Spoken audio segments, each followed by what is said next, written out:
ज्योति बिंदु परमात्मा से है मेरी आत्मा, अब चल कर ले मिलन। परमानंद का अनुभव कर, ओ परमानंद का अनुभव कर, तू धन्य बना जीवन। ज्योति बिंदु परमात्मा से है मेरी आत्मा, अब चल कर ले मिलन। अब चल कर ले मिलन, अब चल कर ले मिलन।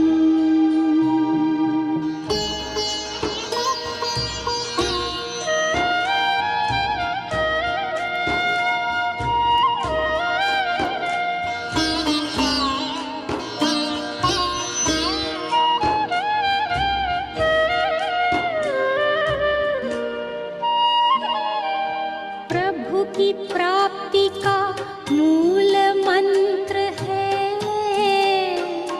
संपूर्ण समर्पण।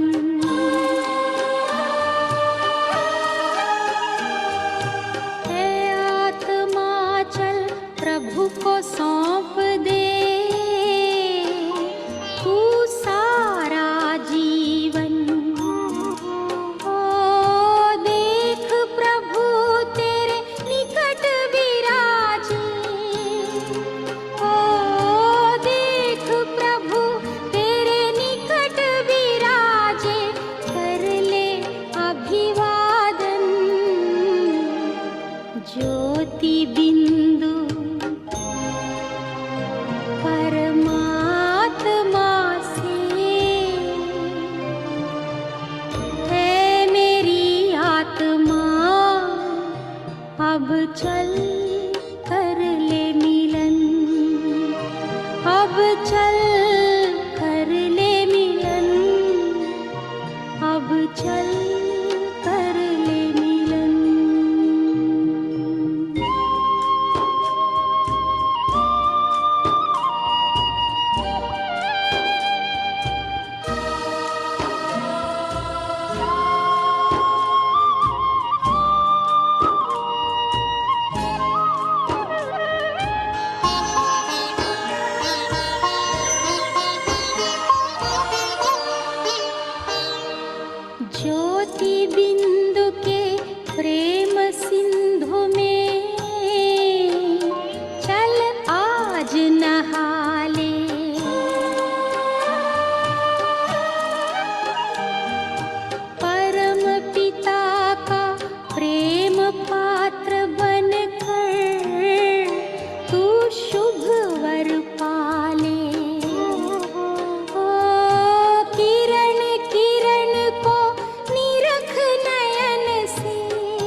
Shanti Vyakti Parivar.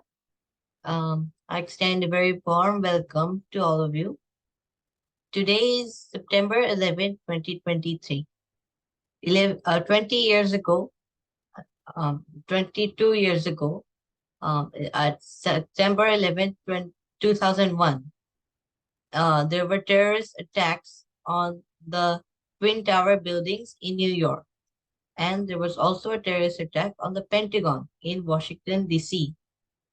On that day, many people were worried. Many people were scared. But on that day, Brother Ramparakash became a very powerful hero for everyone around him, and he is a wonderful example of what we should do in times of worry and times of fear. So, this is Brother Ramprakash, who is a hero to all of us. He is an example to all of us. And he is a very kind hearted, gentle hearted soul who makes everyone happy and is everyone's hero. So, to Brother Ramprakash, welcome and welcome to a Vikti Parivar. Please accept these flowers. Sorry, I didn't realize. Thank you so much, Adi.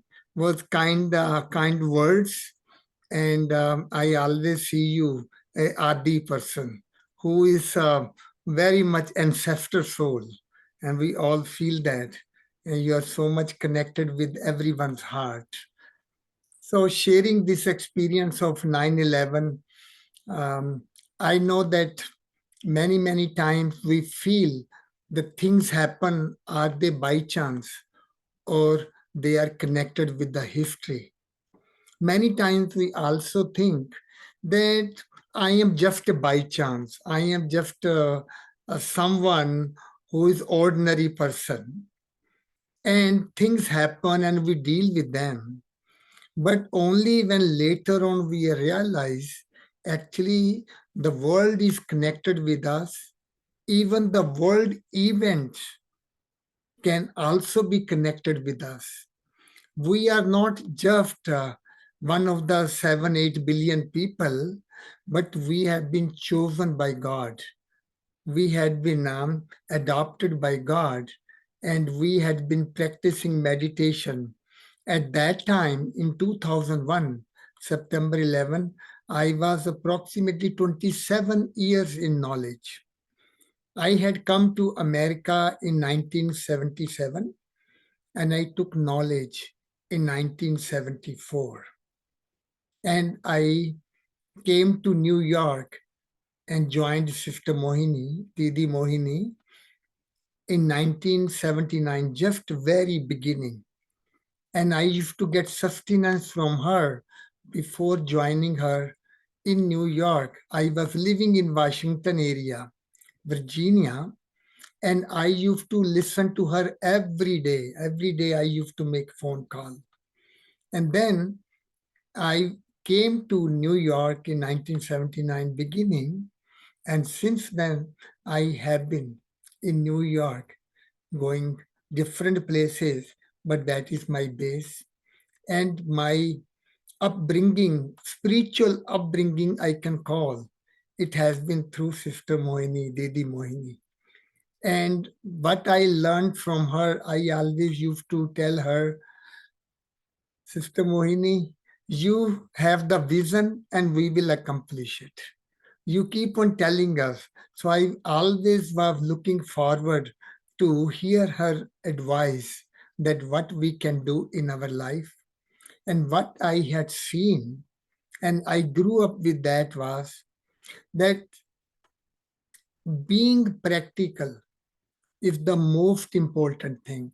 That means we are doing yoga and we are doing um, all the good work which we are doing. Everything boils down to what you accomplish, what you do.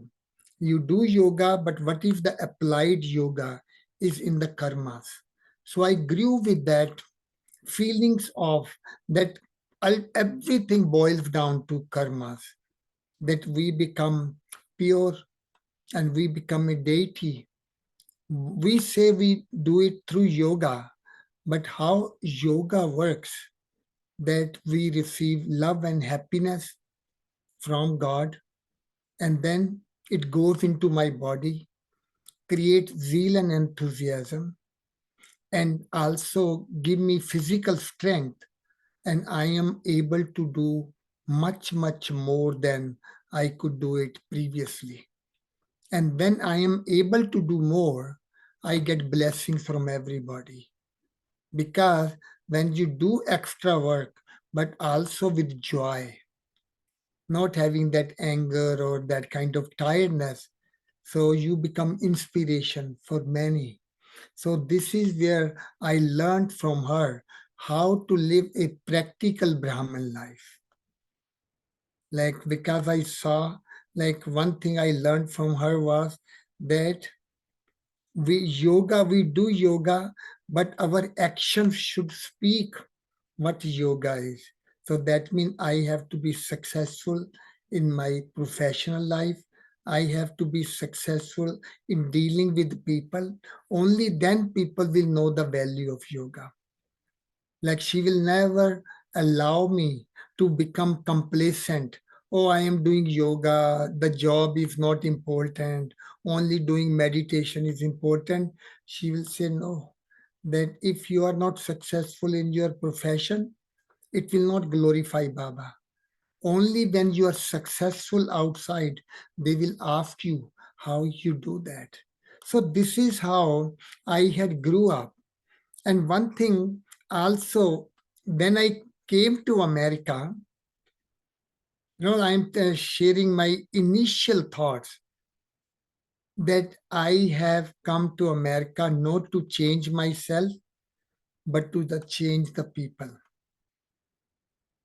And second, I have come here not to take, but to give, because we are the children of the one who gives, the stover. So those things were in my mind, and I was always in my job, in other places, will do something more than what is required, what people expect from me. So that is how, even when I was working with the World Trade Center, before that I had done many kind of jobs in the field, in the design, in the construction management, project management, and then I was working with the facilities management over there. So I was very much connected with the World Trade Center.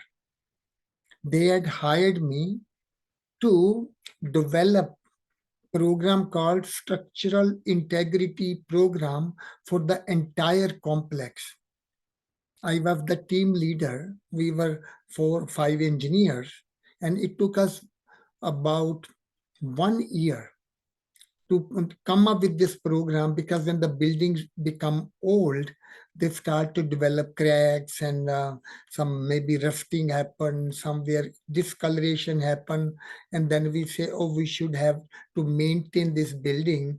So they asked me to prepare the inspection procedures and how to implement the repair work, whatever deficiencies there are in the buildings, then how they could be rectified. So I had even done training to the people who will be doing inspections. I still remember there were about 50 different inspection procedures I developed. And so I was very much connected with it. So much so, the Twin Tower, they were 110 stories each. And each tower was 1 acre footprint, and there were 5 other towers in that area, and total was 16 acre of construction, like a building itself, and 6 basement floors. So it was so huge. I had gone even on the facade, like that, me, because we wanted to see that after 20, 30 years, how the windows from the outside or the walls outside are affected in 20 years. So I had gone on the scaffold from the top to bottom outside of the building. So I had done a lot of things. So I knew quite a bit about the World Trade Center. On that September 11, I had come to work earlier. I also want to share something that actually there was terrorist attack on the World Trade Center in year 1993 as well. In the month of towards the end of February, they had planted some bombs in the basement and 6 floors were affected. On that day, I was going to India to go to Madhuban. So I had taken half day off. Otherwise, I would have been there. And I came out of the building, and after about 10 minutes, I heard there was terrorist attack on the World Trade Center. And on that day, I was going to India. Of course, our flights were cancelled on that day. So now what I see on that day, I could have been there in the building too. Something could have happened. But this time, what had happened was I came to work early because I had to go for a meeting. I was project manager taking care of the George Washington Bridge projects. Huge. And I had even taken the car, take the because we have the pool of the cars. So you have to take the car to go to the George Washington Bridge. And I got even the document, it was in my pocket. And I just went out of the door to go to the meeting. I said, I want to go early so that I can do the inspection and then I will be in the meeting. And I realized, oh, I wanted one other person to join the meeting. So I came back because I wanted to write email to that person. And I was writing the email, and that is where all of a sudden big kind of, like a thud happened, and the building shook, like it went 6 7 feet this way, that way. The first thought was it is an earthquake. And I still remember I was shouting, go under the door, go under the table, because that's what we had learned when we were children. When in the time of earthquake, you go under something so that if something fall on you, it does not fall directly on you. But then the building shook like 3 times, 4 times, this way, that way, that way. Then it came to stand still.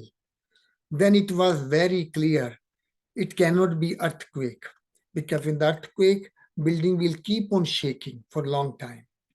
So then we thought maybe a small plane must have hit the building. Now it was very clear sunny day, the best kind of weather. And we knew that there is nothing like a rain or something. We thought maybe the pilot had heart attack and could not control the plane, and it must have hit. But buildings were designed very, very strong. We never ever thought that building will collapse. But the question was, what should we do? Because everybody start to think different way.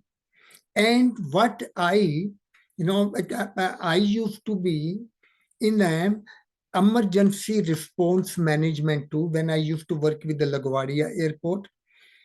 And so we used to, anytime there were emergencies, I used to go even sometime with the fire marshal to check the buildings, etc. We know that any time when there is emergency, the first thing you do is just vacate the building. So when people were asking, what should we do? What should we do? We said, let's go. We start to go down. And we started going down. And as we are going down the stairs, after some time, people started to talk. Second plane means second plane came and hit the second building. That you must have seen even on the video, on the YouTube too. First, because 2 planes, our plane was hit first and other building was hit later on. So that is where everybody started to panic, because then they knew it was not an accident, it is a terrorist attack. But our first thought was, it is beginning of the Third World War, because we had been always talking about the world is, the beginning and the end, that this is probably the end of the world, because who will dare to come in USA and attack such a big building? It is like the heart of USA, pride of USA. So must be the like somebody attacked as a preemptive strike, because we hear that. And as we are going down, and then what happened?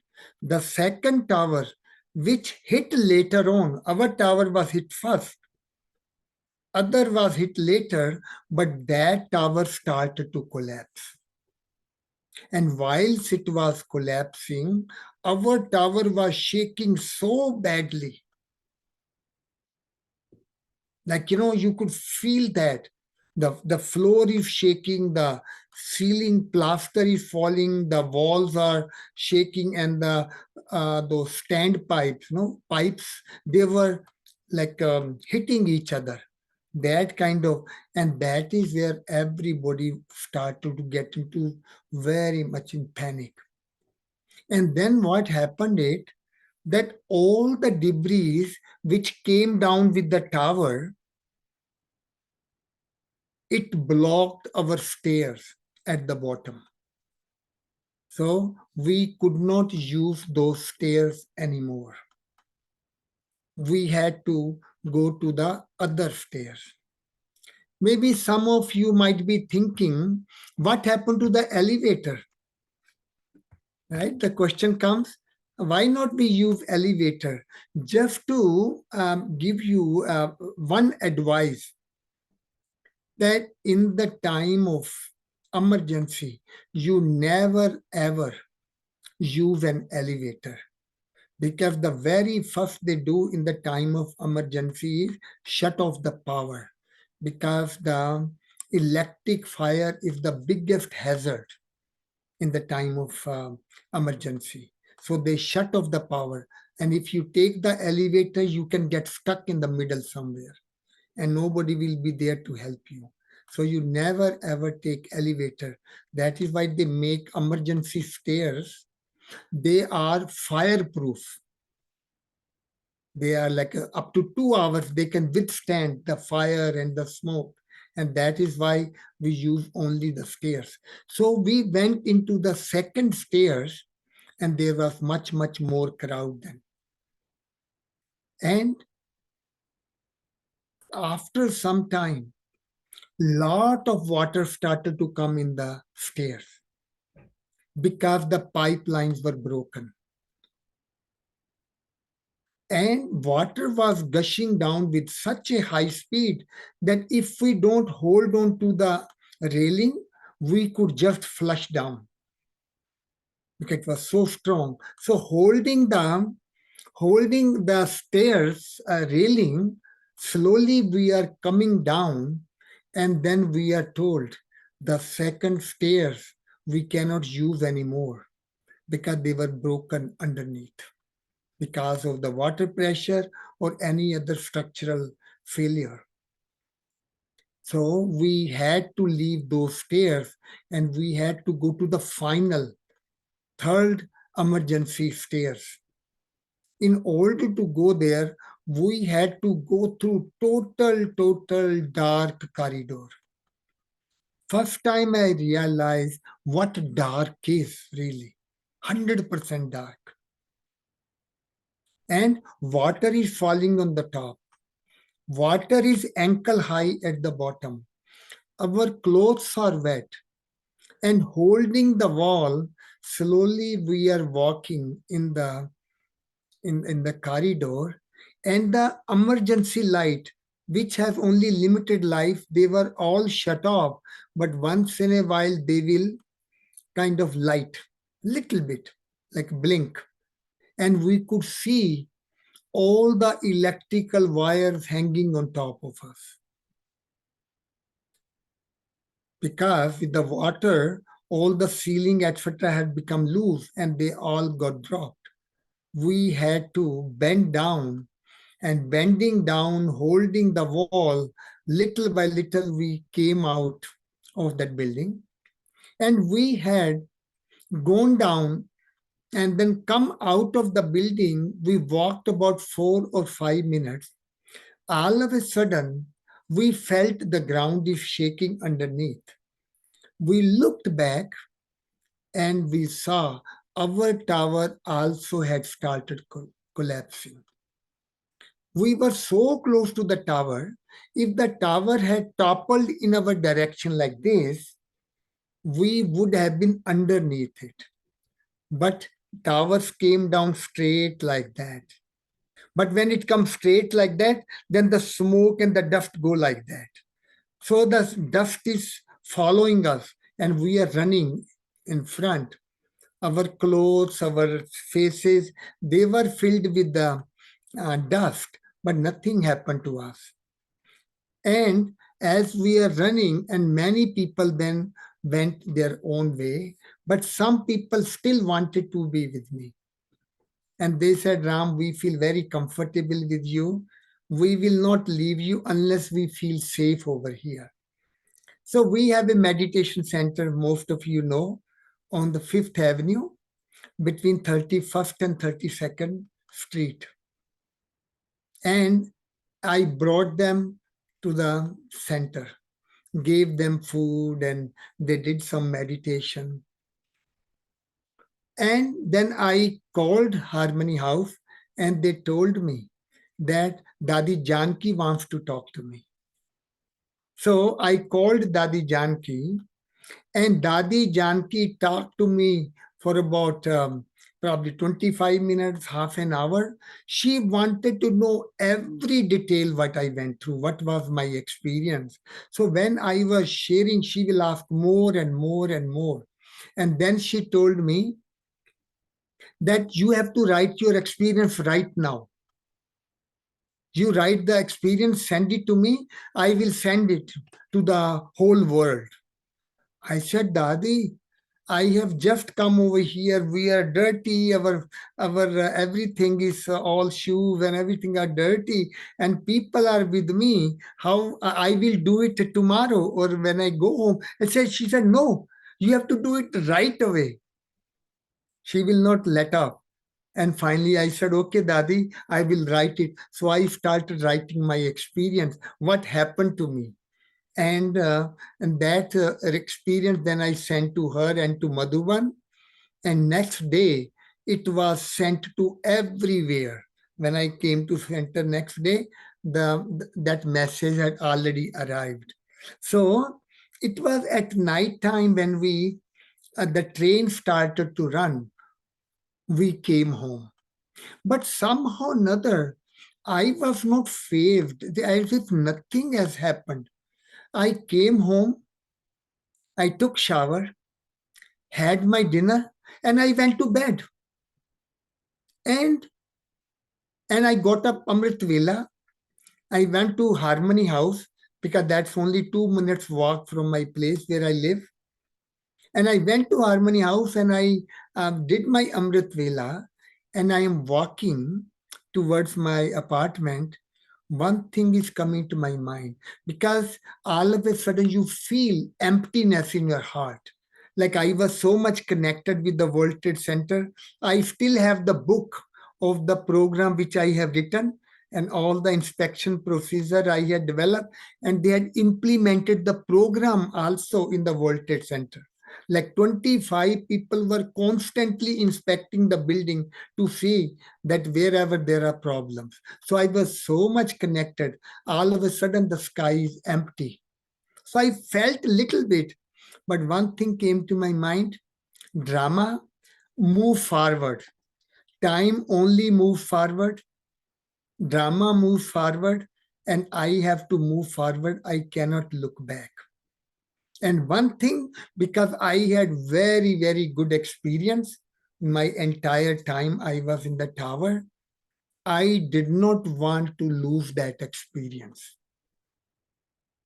And my next 10 days, I did not see anything, any website, any TV, nothing. I said, I want to just enjoy my good experience that I had. So I came home and I started to get phone calls from different places, from London, from like Brazil, some many places. I don't even remember. Maybe somewhere from uh, I don't know. So they were asking me many questions, and one of the questions I want to share some of the things which I gave in the interview. The person asked me that how will America take revenge? And I talked to that person.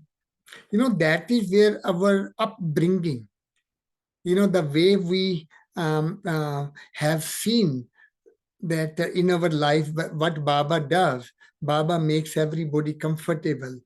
So the thought was, when he said that how America will take revenge, I said, today they took revenge, tomorrow we will take revenge, then they will take revenge, people will keep getting killed.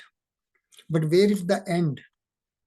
We have to stop this vicious cycle of taking revenge. Told him that we have to start the healing process, and healing comes from forgiveness. Now, I told that person, he wrote down even the newspaper that was in the front and back. Then, person wrote down even in his book about the forgiveness. But what I went through, I now started to think that I don't know who those terrorists were. So, who can I forget? Who can I forgive? And then I looked around, that you forgive somebody who have done some terrible things. I looked around. I used to feel many times that nobody does wrong things intentionally. People are good at heart in general. Many times people do wrong things out of fear. Sometimes the facts are not clear. Sometimes they don't have the courage to do the right thing, and they end up doing wrong things. So I'm looking around. Ultimately, what I thought, I said, Ram, I talked to myself, Ram, you also have done many terrible things in life. My life before coming to Baba, I was also very mischievous brother. I used to give trouble to the teachers and sit on the back benches, throwing paper ball on the teacher, and drinking, smoking, gambling, not going to school, and also just creating problems. Not vicious, but more of a little bit of a naughty boy. So I did a lot of things. So I was carrying that burden on me. So on that day, what I said to myself, I said, take God in front of you, make God as your witness, and in the name of God, forgive yourself for all the wrong things you have done in your mind, in your life. And I really say that from my heart, all the wrong things I had done, I say, I forgive myself. And I really want to tell you, I felt so relieved at that time. I was jumping with joy. And there was one song which I must have listened maybe more than 100 times. Is saying, जाने क्या देखा तूने मुझसे प्यार कर लिया. God, I don't know what you saw in me, that you adopted me, and you are loving me, that you have accepted me. I played that song again and again and again, and I am saying, how come you made me have that experience out of the whole world? Like what you saw, I mean, because I was thinking I have so many weaknesses, etc. I am not the right person for giving God's message. Because lots of people will ask me many things. I did not feel myself capable of doing that. But when I forgave myself for all the wrong things I had done in my life, I was jumping with joy. I was talking to with people in excitement. Of course, they did not know why I am so happy. They were even worried that I am in a state of denial. And even the sisters, they were talking to each other. Is in a state of denial because they were expecting I would be crying and screaming and all that. And here I am jumping with joy. But nothing has happened to me. Now there are 22 years. Never that crying. So now that has become part of my life.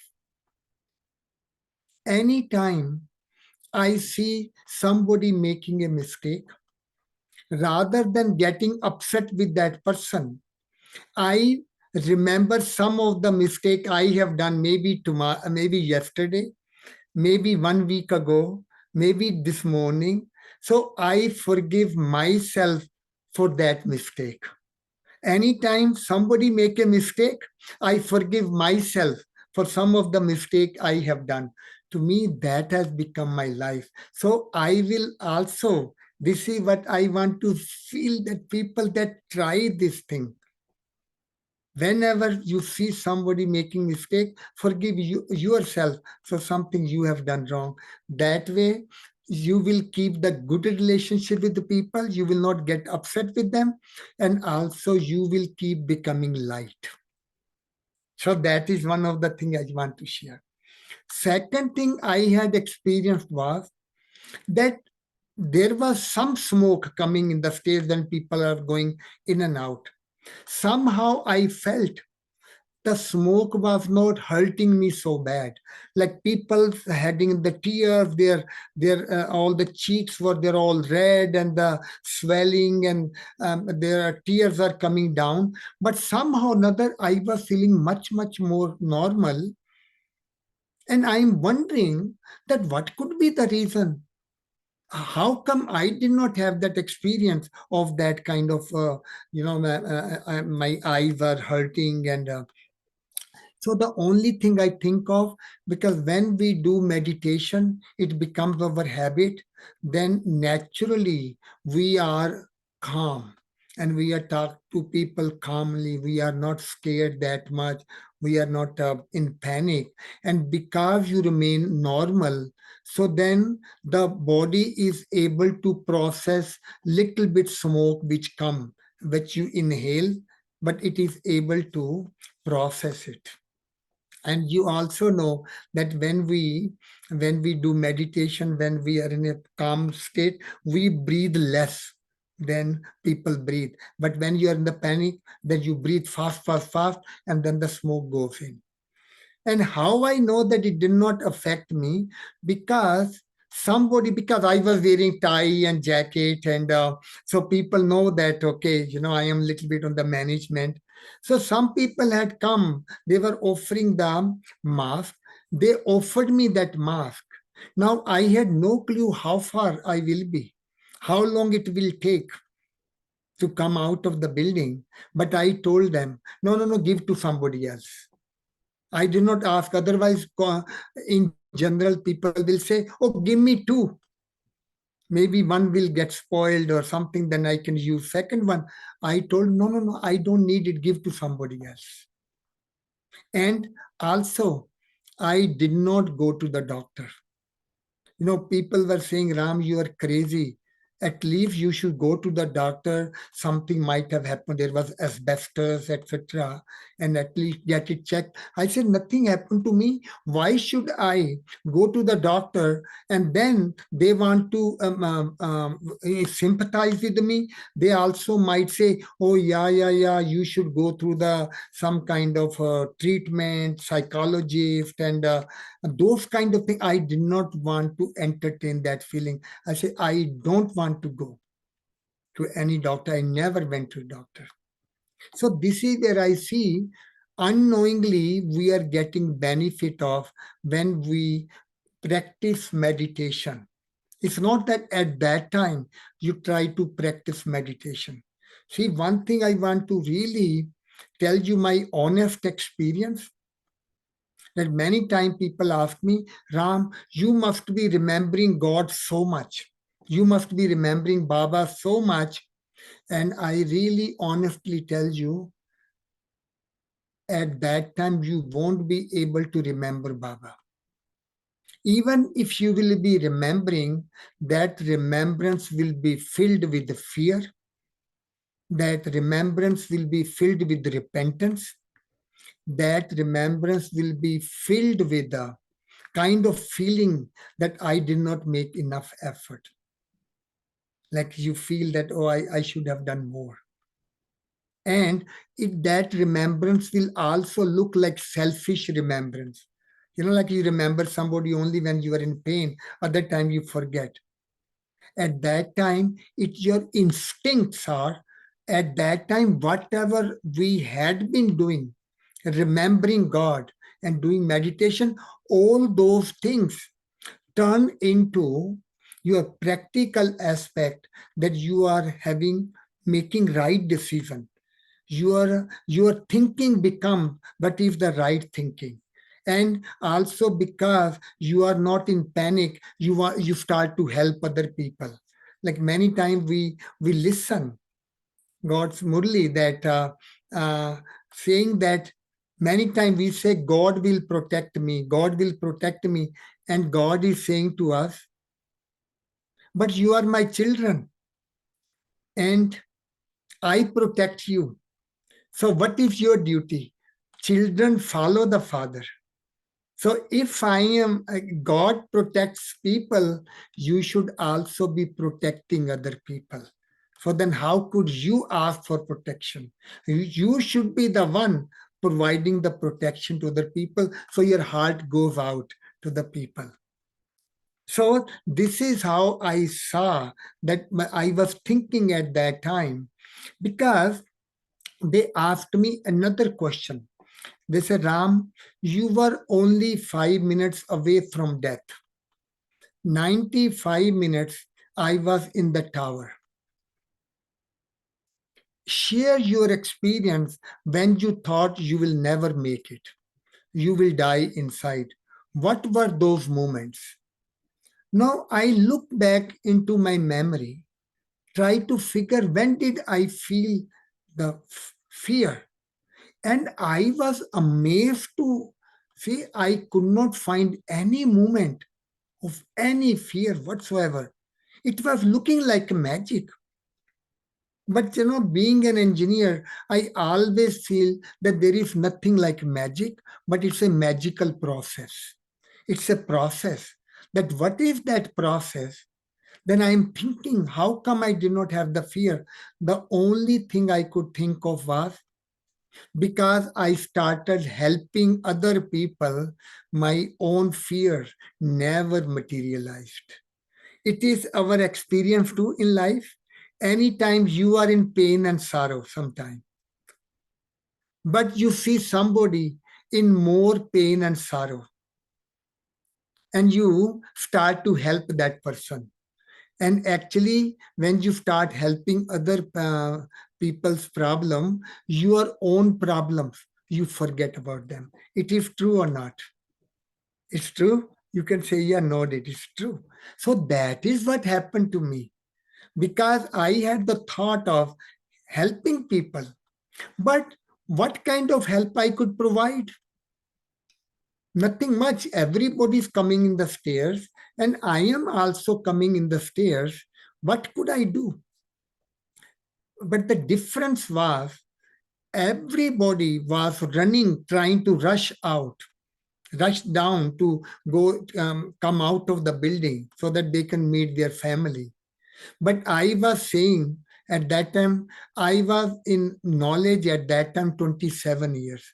I said, if I also become the same thing as other people are, then what is the difference between me and other people? Like I mentioned to you, that there is a little bit feeling of repentance, little bit feeling of like I did not do enough. So those were in my mind too, that how come I did not make enough effort. But what thought came to my mind is, Ram, drama is drama, past is past. Whatever you have done up till now, but you can do now what you are supposed to do now onward. That had come to my mind, you know. Then I said, okay, I will try to help the people whichever way I could help. So people knew that I had developed the structural integrity program for the entire World Trade Center. So I knew the area very well.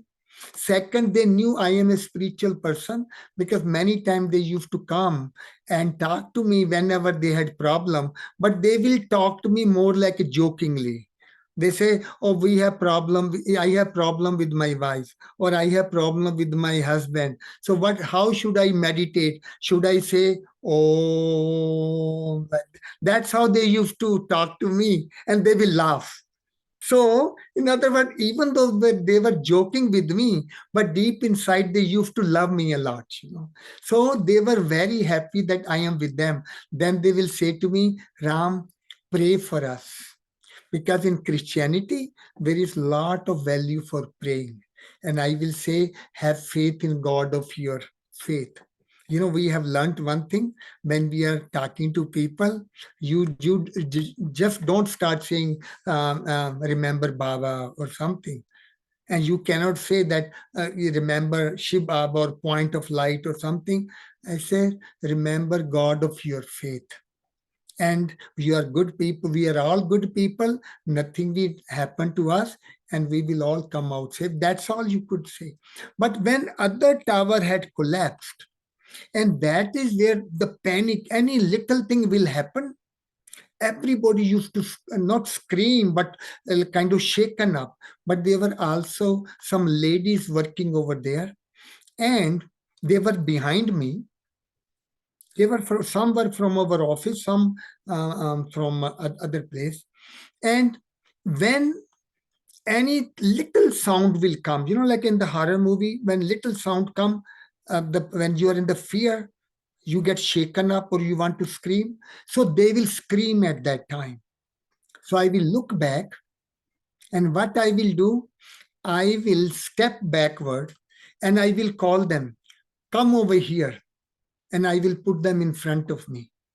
And I told them that we are all together. Don't worry, have faith in God. We will all go out together, and just be calm. And those kind of things I'm telling. Now, it is not a big deal. I was in front of them, 2 steps ahead of them. Now I became 2 steps behind. Not a big deal.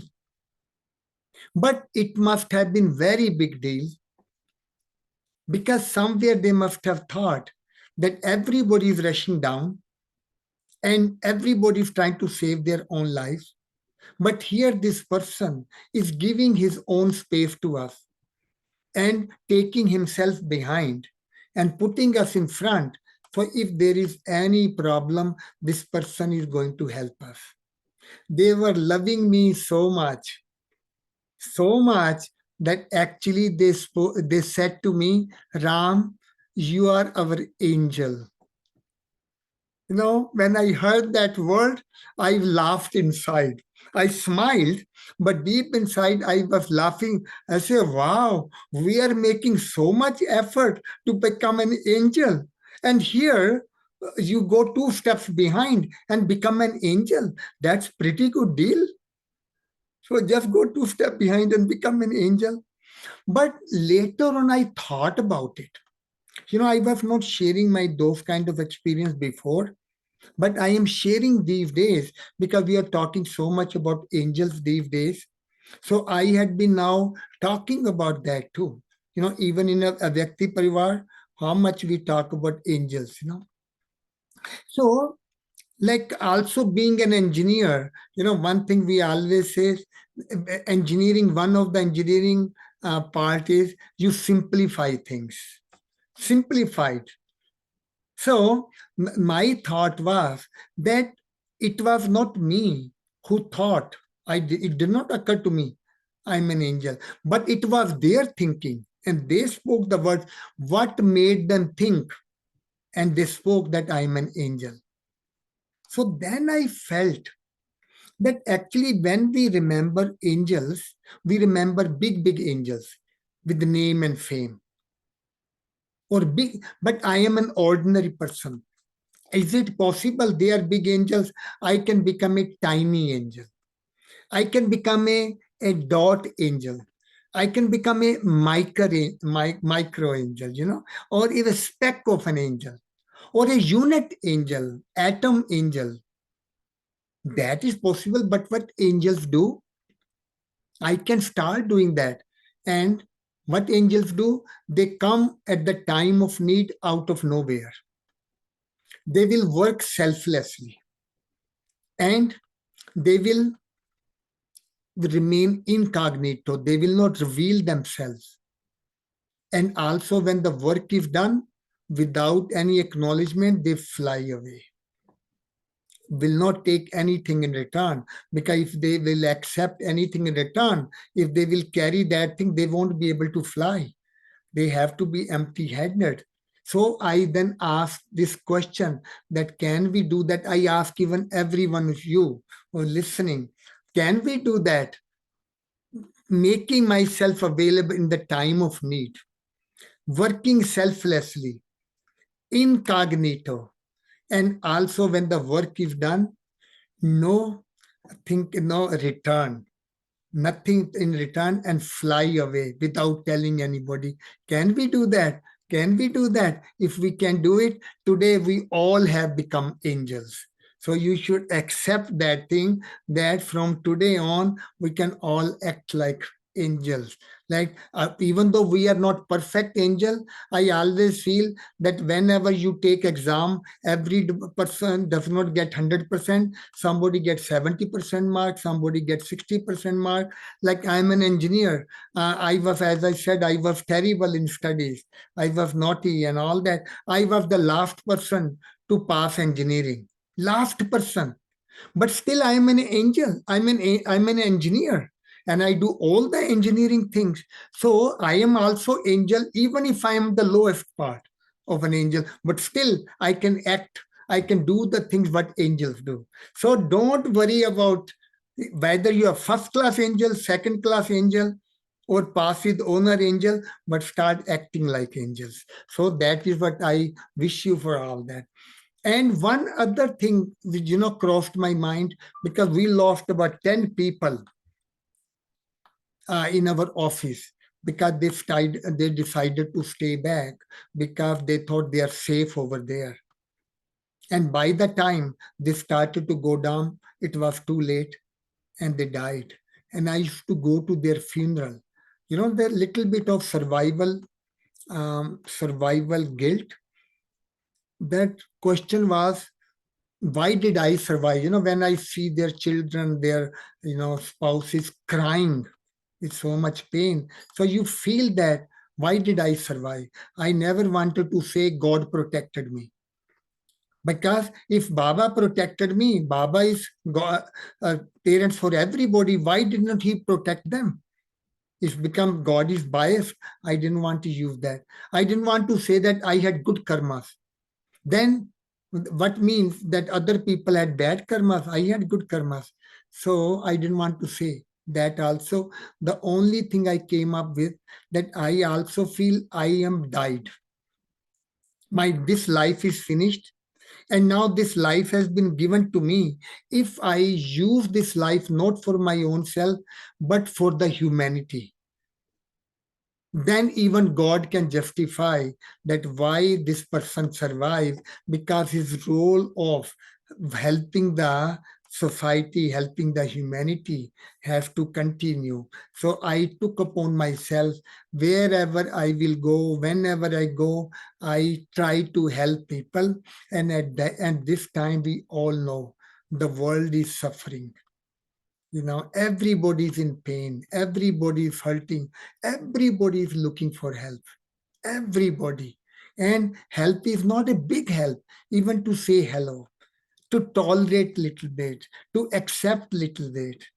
And from all those things, ultimately this program, because always thinking extra, extra, extra.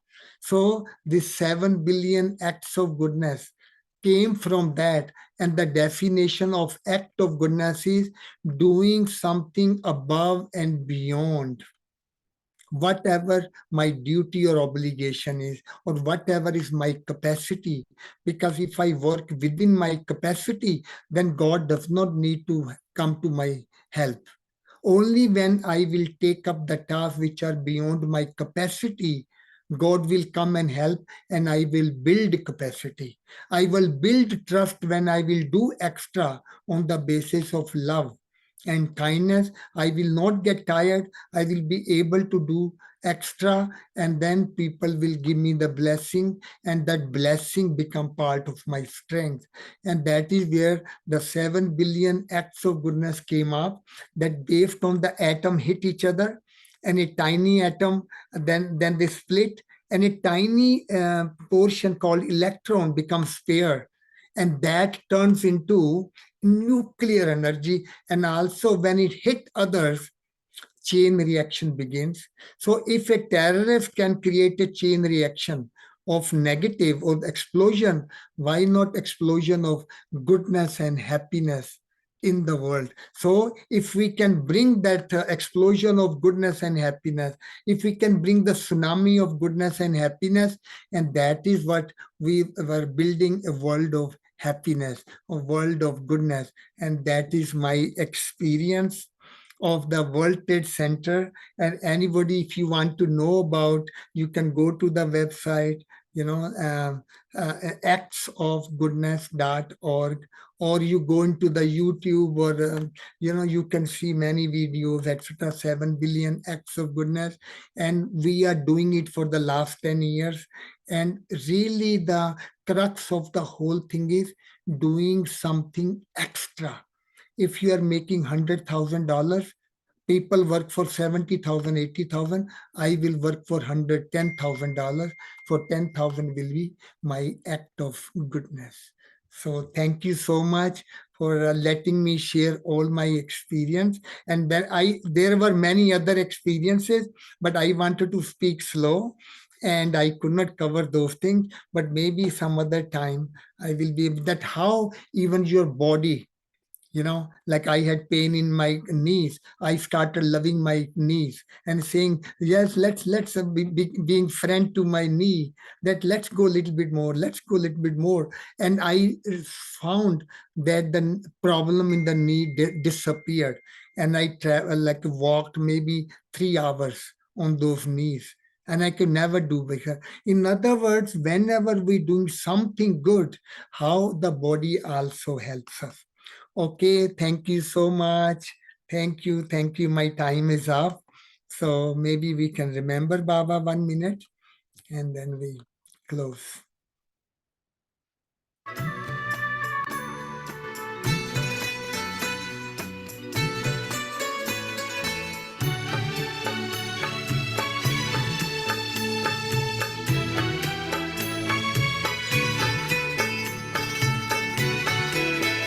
जाने क्या देखा मुझ में, जाने क्या देखा मुझ में, मुझे प्यार कर लिया। मेरे लाडले कहा, मेरे लाडले कहा, आंचल में भर लिया। जाने क्या देखा मुझ में,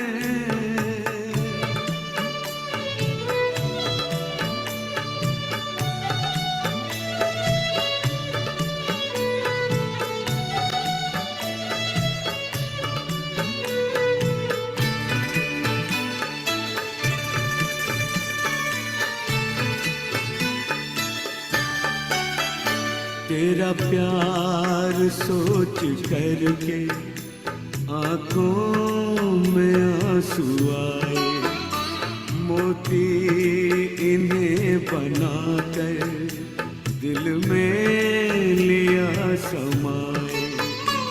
नैनों से जादू कर के नैनों से जादू करके गम सारा लिया। मेरे लाडले कहा, मेरे लाडले कहा, आंचल में भर लिया। जाने क्या देखा मुझ में।